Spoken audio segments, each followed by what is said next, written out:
It is my privilege to welcome Mr. Gary Paling to deliver the address to our graduates today. Gary is a very special friend of Ridgetown campus and to Ontario agriculture.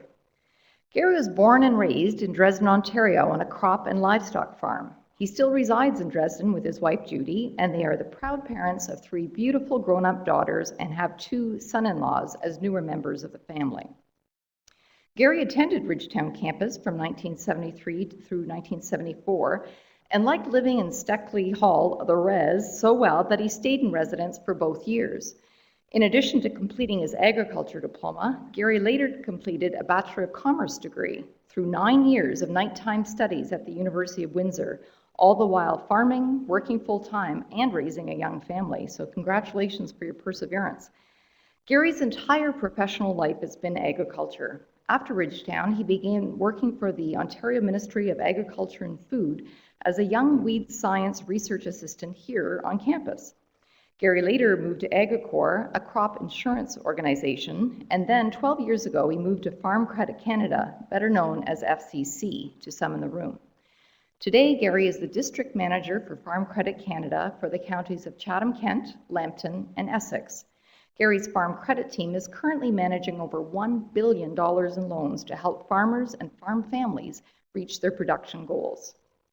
In addition to his successful professional career, Gary is a stellar supporter of OAC's Ridgetown campus. He can be seen on campus in various capacities, and his positive attitude and enthusiasm are contagious to all who have had the pleasure to work with him. Gary can be seen giving a lecture on agriculture finance or how to develop a good business plan. Gary can be seen working with students on Farm Credit Canada's Drive Away Hunger campaign, where he engages students to collect food for the less fortunate in our community. Gary can be seen at every Ridgetown campus graduation presenting awards to deserving students. And Gary can also be found attending a Ridgetown Campus Agri-Food Foundation Board meeting where he serves as vice chairperson. Gary has recently agreed to be our Foundation Alumni Relations Lead, and as an alumnus, personal donor, corporate sponsor, and volunteer, we couldn't have found a better individual for this role. Gary, it's our pleasure to have you back on campus today in this very special capacity. Please join me in giving a warm welcome to Mr. Gary Paling.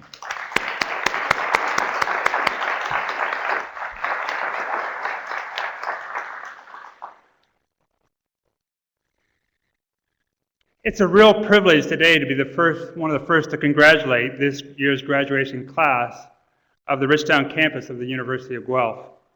You are about to begin a career in one of the most dynamic industries in Canada, that being agriculture. I was asked to share with you what I felt could help you be more successful in your careers, and I've chosen the topic, high performance teams. Yes, I know many of you are going back to the farm, but that constitutes a small team. For those going into industry, teamwork will be a big part of what you'll be doing. You have heard the acronym for TEAM, which is T-E-A-M, and that being together, everyone achieves more. I'd like to first start off with a lesson we can all learn from Canada geese regarding teamwork. How Canada geese fly in formation provides valuable insight into what teamwork is all about. For you see, when geese flap their wings, they create an uplift for the bird that's following. By flying in a V formation, the whole flock adds 71% greater flying range than if any bird were to fly on its own. Whenever a goose falls out of formation, it suddenly feels the extra draft and cannot fly alone that way, and quickly gets back into formation to take advantage of the lifting power of the lead bird. When the lead goose gets tired, it rotates back into the formation, and another goose flies to the point position. The geese in formation honk from behind to encourage those up front to keep up their speed. When a goose gets sick or gets wounded or shot down, 2 geese will drop out of formation and follow it down to help it and protect it. They stay with it until it's better or when it dies. Then they launch out on their own with another formation or catch up with the flock. The author of this is unknown, but here is what we can learn about teamwork as it concerns from our Canada Goose. So the first thing we learn is, if you share a common direction and a sense of community, you can get where you're going more quickly and easily because you're traveling on the thrust of one another. If we have as much sense as a goose, you will stay in formation with those who are headed where you want to go, and you're willing to accept their help as well as give yours. If you take turns doing the hard task and sharing leadership as with the goose, you become interdependent upon one another. If you honk, you need to make sure it's positive and encouraging. If you have as much sense as a goose, you will stand up for one another in difficult times, as well as when you are strong. So I encourage you to try to fly in formation and remember to drop back to help those who may need help. So what is teamwork? It is the ability to work together on a common vision, the ability to direct individual accomplishments towards organizational or farm objectives. It is the fuel that allows common people to attain uncommon results. In order to have a successful high-performance team, though, you need to follow 10 important rules as outlined by John Murphy. Rule number 1, put the team first. This requires a we optic vision. That means, what is it in for we? Which is a change from the me optic vision mindset of what is in it for me. In order to do this, everyone must share the mission of the farm or the organization in which you're going to be working with. They need to know what the game plan is and what is expected of each team member so that that team member can contribute effectively. Rule number 2 is to communicate openly and candidly. It is so important that if you want to have a great farm team or work for a great agribusiness team, you need information and be empowered to use that information. With this in place, people take ownership and they act responsibly. Without it, you are captive and in the dark and doubtful with what needs to be done. To empower a team, make sure that they know the metrics and performance indicators. Team members need to know what we need to have for them on a daily and a weekly and a monthly basis so they can manage performance responsibly. Team members should always know the score without having to ask. Rule number 3, be part of the solution, not the problem. If you want to be part of a winning team, get involved. Be part of the solution, not the problem. Speak up. Share ideas. Effective teamwork means total commitment and participation from every team member. There is no room for dead weight. Every player has an obligation to carry part of the load. Team members need to know they can count on one another. Effective teamwork on a farm often requires that everyone leads and everyone follows from time to time. This creates a powerful dynamic that invites proactive leadership. It never hurts to stop and ask yourself, what part of the load do I carry? What special gifts, talents, competencies do I offer? When should I lead and when should I follow? And it's most important to remember, you do not need permission to be a team player. High-performance teamwork requires self-management and self-discipline. Rule number 4, respect diversity. Synergy grows from diversity. By bringing people together and encouraging a free exchange of ideas and feelings can only enrich the decision-making process. You gain insight. You get the facts. You identify the options. You create alternatives. You challenge the underlying assumptions and perceptions driving individual behavior. You learn about feelings, interpretations, and motives. The secret to developing win-win solutions is to listen to the people closest to the problem. Effective team members recognize and appreciate the power of empathy as a vital leadership skill. They understand that influencing and motivating others without using authority requires respect. To inspire people, you need to tune into what motivates them. To avoid and resolve conflict, you need to understand what annoys them. To align team members effectively, you need to assess their skills accurately. To relate well to people, you need to demonstrate that you understand and that you value them. Rule number 5, ask and encourage the right questions. Asking the right questions is a way that you can test yourself. You disrupt the status quo. You gain valuable feedback on performance, a critical step to ongoing improvement. You learn what you don't know. You gain insight about the market and the competition. You uncover root causes that drive results. You discover opportunities for improvement on the farm or the agribusiness. You tap into resources.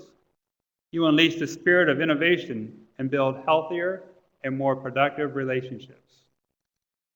Rule number 6, use a rational problem-solving process. Never take a vote to solve a problem, as it divides the team.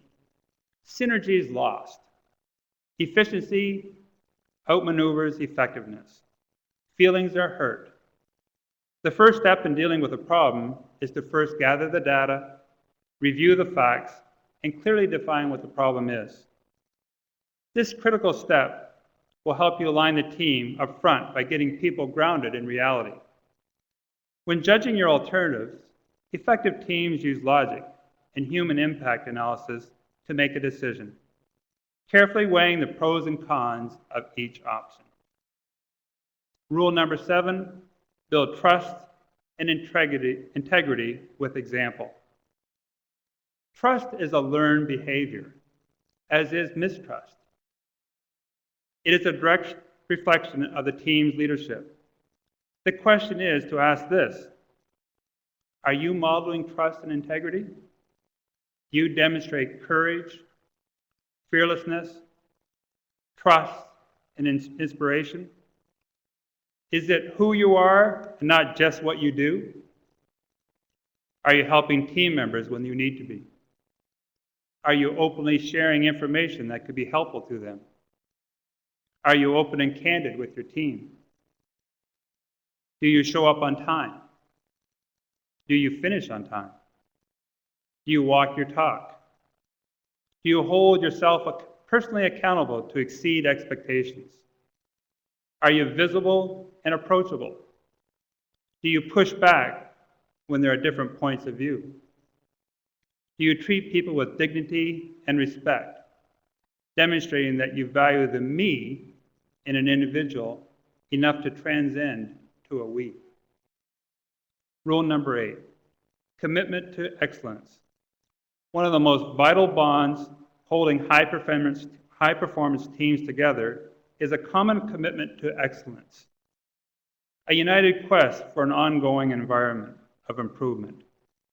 Everyone understands the needs for raising the standards and setting new records on the farm or the agribusiness. The marketplace does not relax. The competition is not going to let up.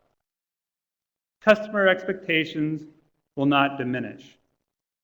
The glory days of the past will not protect you in the future. Each day brings with it new challenges, an opportunity to excel beyond yesterday. Sustaining peak performance requires humility, dignity, and grace. High-performance teams view honest mistakes as part of the learning process.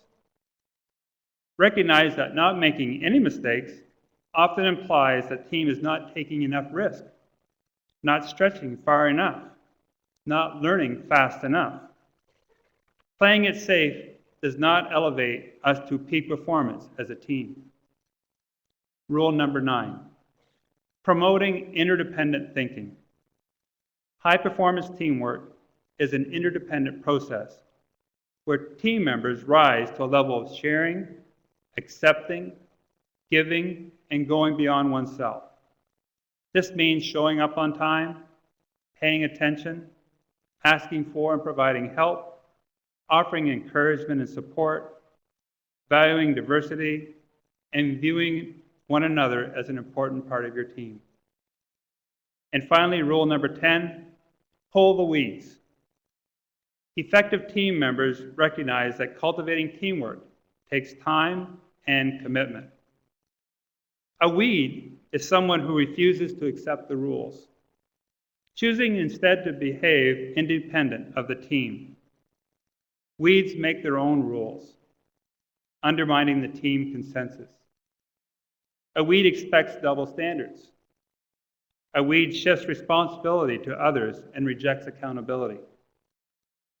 A weed looks upon these rules as a disruption, as an annoyance for getting the job done. Do not be fooled. Weeds may seem harmless. They may even bloom from time to time. But a weed cannot be trusted.